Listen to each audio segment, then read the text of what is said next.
Yeah, so it's a big thing. And the reason why it's big, and I don't want Jays fans to overreact and do the whole, like, oh my God, we're going to get Kyle Tucker thing, because that's not what this is.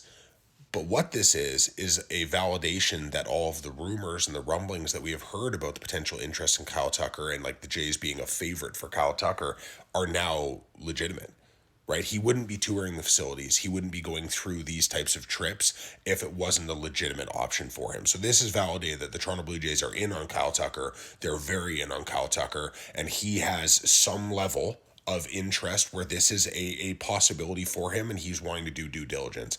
And that's a great thing. Again, there's going to be a pretty robust market for Kyle Tucker. We'll see what that ends up being because a team might just blow any offer out of the water, right? Like, you know, if the Mets really want him and they go to 500 million over 12 or something, then, you know, they can get that player. But this shows that the Toronto Blue Jays are locked in. And the other thing I'll say is if anybody here has seen the facilities in Dunedin and seen what the complex looks like and what the lab looks like, it's impressive.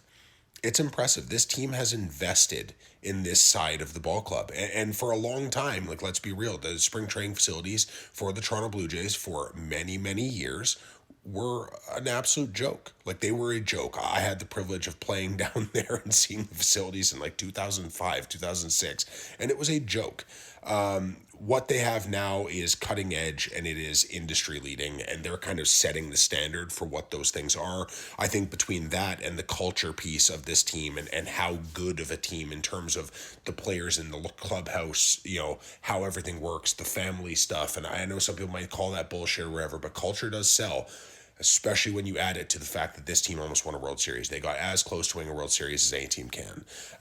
When you factor all those pieces together, I think that the Toronto Blue Jays have become a premier option for players like this, and there's familiarity with some players on the roster for Kyle Tucker as well.